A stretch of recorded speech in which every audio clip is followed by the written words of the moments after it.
Hello दोस्तों, नमस्कार। स्वागत है आपका प्रेरक टाइस एकेडमी के यूट्यूब चैनल पर।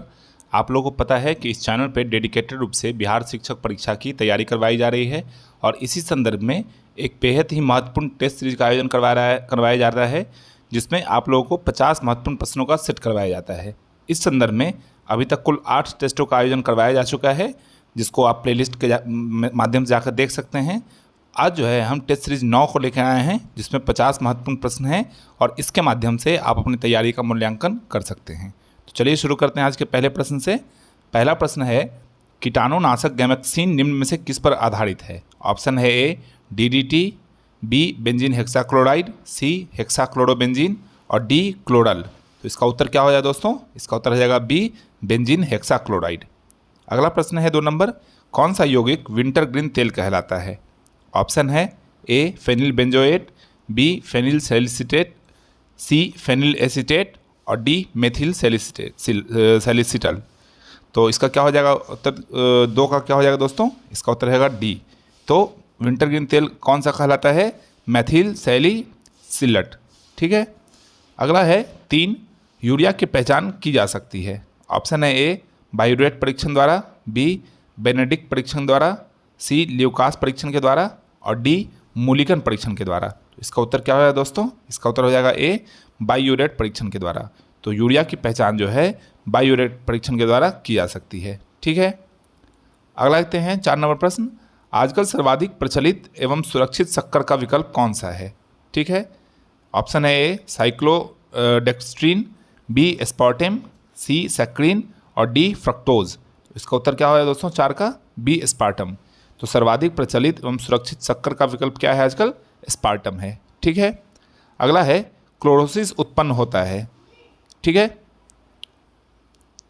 ऑप्शन है ए अंधेरे में, बी छाया में, सी प्रकाश में और डी लौह रहित माध्यम में। तो इसका उत्तर क्या होगा दोस्तों? इसका उत्तर हो जाएगा डी लौह रहित माध्यम में।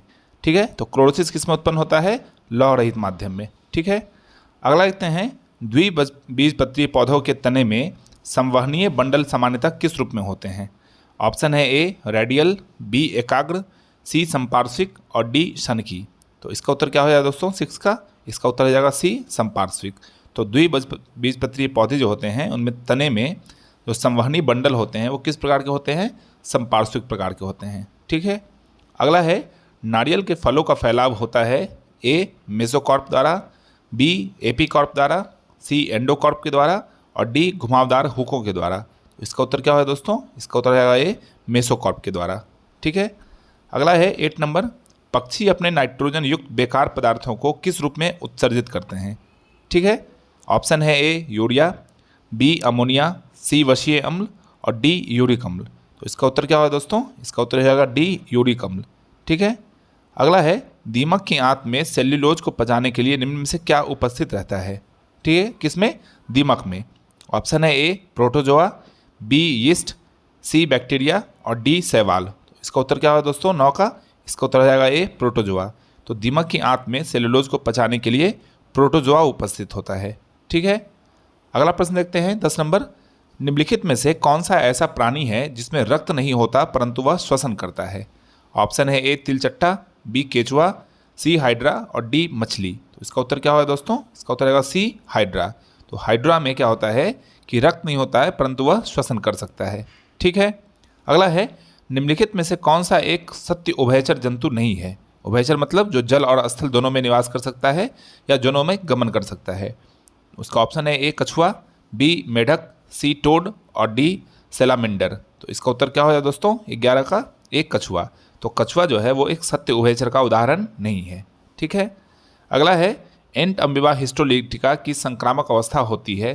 पहला ट्रॉफिक प्रकार की, बी परिपक्व पुटी, सी स्पोरोजाइट और डी माइन्यूटा प्रकार। तो इसका उत्तर क्या होगा दोस्तों? इसका उत्तर रहेगा बी परिपक्व पुटी। ठीक है। अगला है, थैलीसीमिया एक अनुवांशिक रोग है जो प्रभावित करता है? ऑप्शन है ए रक्त को, बी फेफड़े को, सी हृदय को और डी वृक्क को। तो इसका उत्तर क्या होगा दोस्तों? इसका उत्तर रहेगा ए रक्त को। तो थैलीसीमिया रक्त से संबंधित बीमारी है। ठीक है। अगला है 14 नंबर प्रश्न, द नाइट वॉचमैन पुस्तक के लेखक कौन है? ऑप्शन है A Louis Enrich, B H J Laski, C Katori Hall और डी बिल क्लिंटन। इसका उत्तर क्या होगा दोस्तों? इसका उत्तर हो जाएगा ए लुइस एंड्रिच। तो द नाइट वॉचमैन पुस्तक के लेखक कौन है? लुइस एंड्रिच हैं। ठीक है।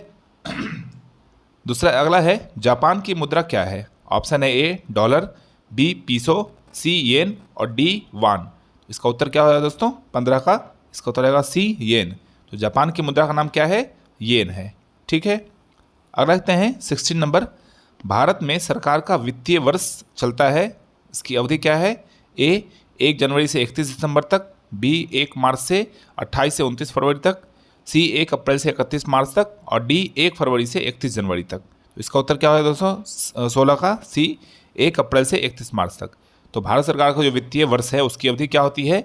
1 अप्रैल से लेके 31 मार्च तक होती है। ठीक है। अगला है, मुजफ्फरपुर की लीची का ब्रांड क्या है, जिसको अभी हाल ही में जीआई टैग भी मिला है? तो इसका नाम क्या है दोस्तों? ऑप्शन है ए रानी लीची, बी नवाबी लीची, सी रसगुल्ला लीची और डी शाही लीची। तो इसका उत्तर क्या होगा दोस्तों? इसका उत्तर होगा डी शाही लीची। तो हाल ही में शाही लीची को जीआई टैग प्रदान किया गया है और इसका संबंध जो है बिहार के मुजफ्फरपुर जिले से है। ठीक है। अगला प्रश्न देखते हैं, निम्नलिखित में से बिहार में किसकी प्रचुर मात्रा में उपज होती है? ठीक है। ऑप्शन है ए चाय, बी कॉफ़ी, सी तंबाकू और डी इलायची। तो इसका उत्तर क्या होगा दोस्तों? इसका उत्तर आएगा सी तंबाकू। आप लोगों को पता है कि तंबाकू जिसमें निकोटीन पाया जाता है उसकी प्रचुर मात्रा में खेती कहाँ होती है? बिहार में की जाती है। ठीक है। अगला देखते हैं 19 नंबर क्वेश्चन, एटीएम का पूर्ण रूप क्या है? ठीक है। आप लोग एटीएम इस्तेमाल करते हैं तो इसका जो है पूर्ण रूप क्या है आपसे पूछ रहा है। ऑप्शन है any time money, B all time money, C automated teller machine और डी ऑटोमेटिक टेलर मशीन। तो इसका उत्तर क्या होगा दोस्तों? इसका उत्तर हो जाएगा सी ऑटोमेटेड टेलर मशीन। तो एटीएम का फुल फॉर्म क्या होता है? ऑटोमेटेड टेलर मशीन होता है। ठीक है। अगला प्रश्न है 20 नंबर, पृथ्वी दिवस कब मनाया जाता है? ऑप्शन है ए 16 सितंबर को, बी 22 अप्रैल को, सी 21 जून को और डी 2 मार्च को। तो इसका उत्तर क्या होगा दोस्तों 20 का? इसका उत्तर आएगा बी 22 अप्रैल को। तो 22 अप्रैल को प्रतिवर्ष पृथ्वी दिवस मनाई जाती है। ठीक है। अगला है, बिहार में इनमें से कौन सी नदी नहीं बहती है? ठीक है। आपसे पूछ रहा है क्या नहीं बहती है। ठीक है। ऑप्शन है ए फल्गु, बी बागमती, सी पुनपुन और डी गोमती। तो इसका उत्तर क्या होगा दोस्तों? इसका उत्तर आएगा डी गोमती। तो गोमती जो है वो उत्तर प्रदेश में बहने वाली नदी है और बाकी जो 3 है फल्गु, बागमती और पुनपुन, ये क्या है? उत्तर बिहार की नदी है।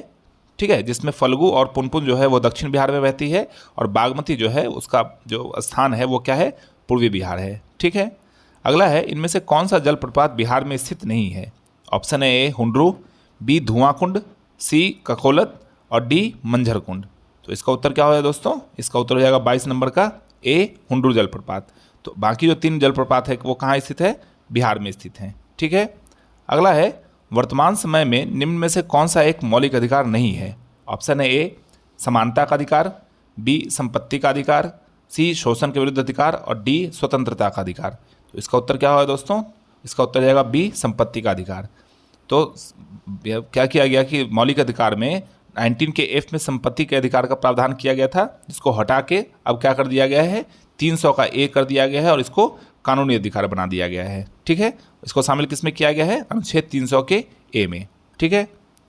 अगला प्रश्न देखते हैं 24 नंबर, भारत का महान्यायवादी किसके द्वारा नियुक्त किया जाता है? ठीक है। कंट्रोलर ऑडिटर जनरल किसका द्वारा होता है? तो ऑप्शन है ए राष्ट्रपति, बी प्रधानमंत्री, सी विधि एवं न्याय मंत्री और डी भारत के मुख्य न्यायाधीश। इसका उत्तर क्या होगा दोस्तों 24 का? ए। तो भारत का महान्यायवादी जो होता है वो किसके द्वारा नियुक्त किया जाता है? राष्ट्रपति के द्वारा। ठीक है।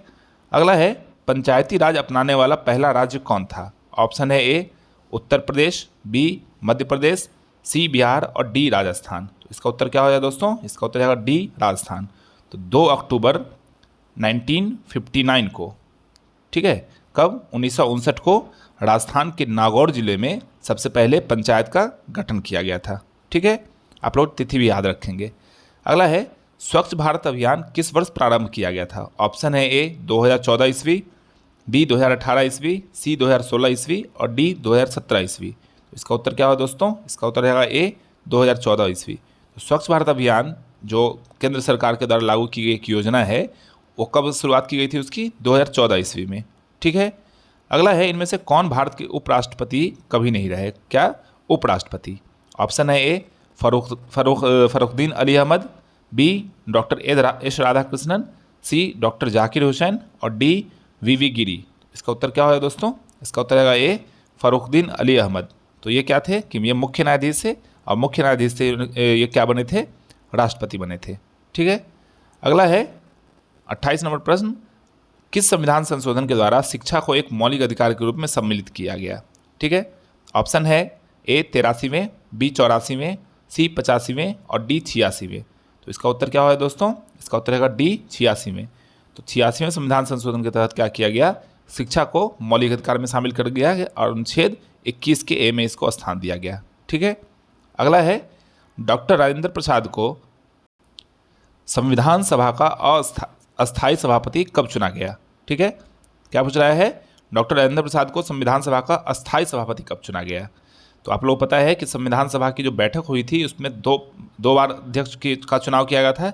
एक बार अस्थायी अध्यक्ष का चुनाव किया गया था जिसमें डॉक्टर सच्चिदानंद सिन्हा को बनाया गया था क्योंकि वो सबसे वयोवृद्ध नेता थे, और दूसरी बार जो है अस्थायी अध्यक्ष का चुनाव किया गया था। तो इसमें आपसे पूछ रहा है कि अस्थायी सभापति कब चुने गए थे?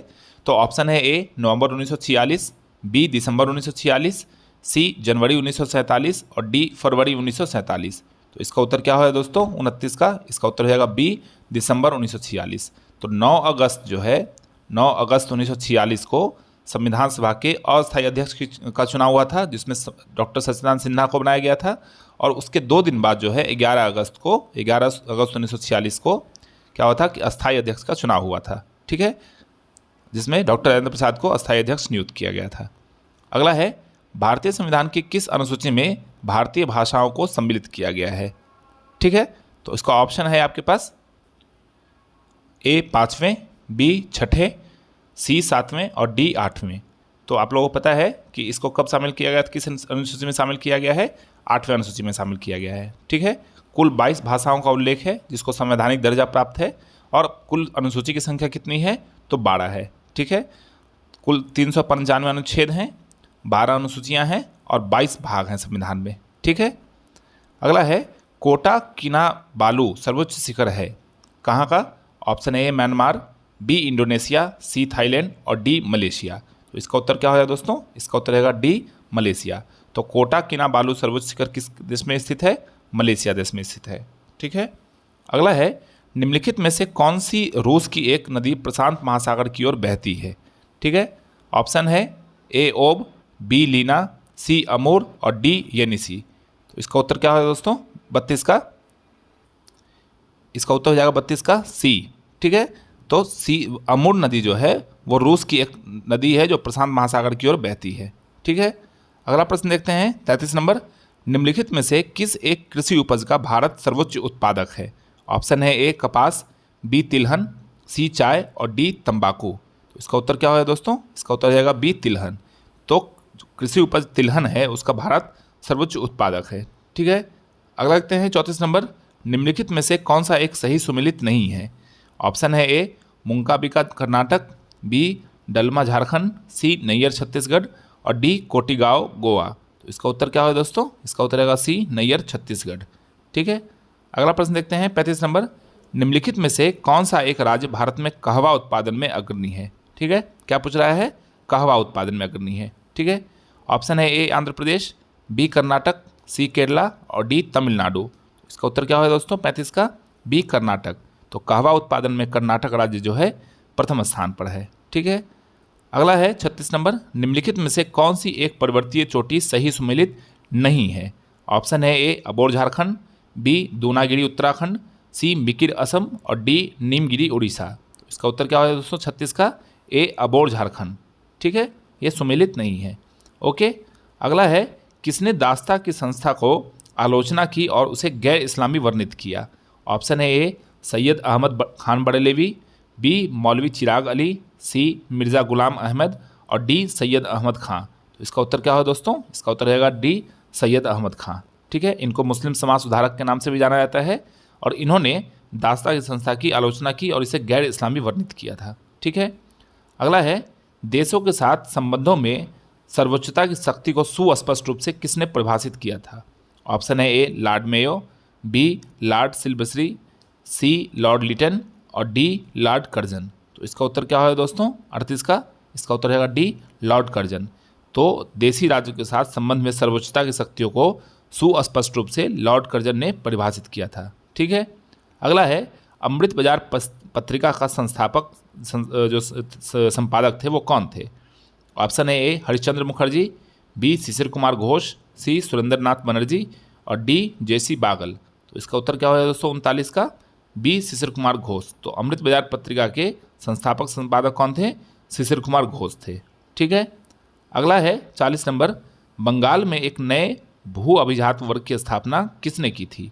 ऑप्शन है ए मुर्शीद कुली खां, बी मीर जाफर, सी मीर कासिम और डी शाह आलम। इसका उत्तर क्या होगा दोस्तों? इसका उत्तर है ए मुर्शीद कुली खान। ठीक है, अगला है दिल्ली के किस सुल्तान ने सिजदा प्रथा को प्रारंभ किया था? ठीक है, सिजदा एवं पैबोस प्रथा को प्रारंभ करने वाले कौन थे? तो ऑप्शन है ए कुतुबुद्दीन ऐबक, बी बलवन, सी अलाउद्दीन खिलजी और डी मोहम्मद बिन तुगलक। तो इसका उत्तर क्या होगा दोस्तों? इसका उत्तर है बी बलवन, जिसने लौह और रक्त की नीति दी थी। इन्होंने क्या किया था इसने कि इस सुल्तान ने सिजदा और पैबोस प्रथा की शुरुआत की थी।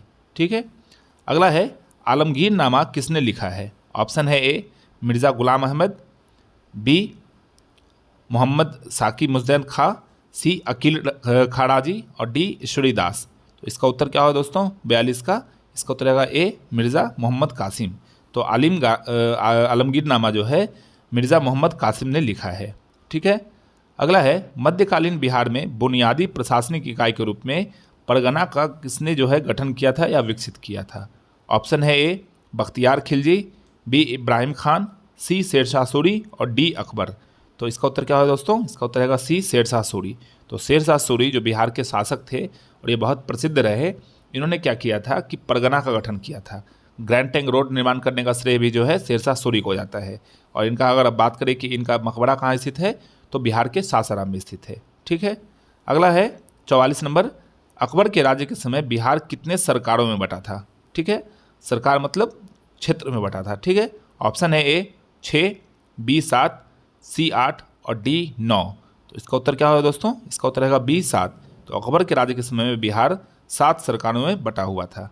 अगला है 45 नंबर, अमीर ए शिकार के पद पर बलवन को किसने नियुक्त किया था?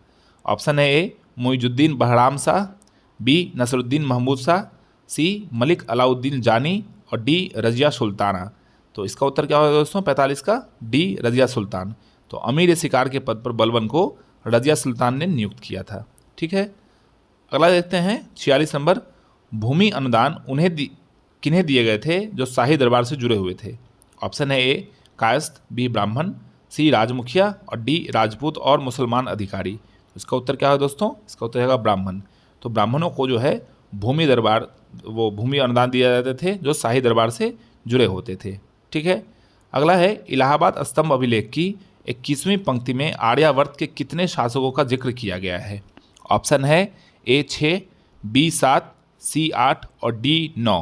तो इसका उत्तर क्या होगा दोस्तों 47 का? इसका उत्तर हो जाएगा डी 9।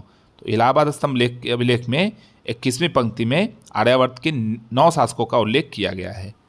ठीक है, अगला है कौन सी पुस्तक बिंदुसार को एक अभिषिक्त क्षत्रिय के रूप में वर्णित करती है? ठीक है, ऑप्शन है ए अर्थशास्त्र, बी इंडिका, सी दिव्यावदान और डी राजतरंगिणी। तो इसका उत्तर क्या होगा दोस्तों 48 का उत्तर हो जाएगा सी।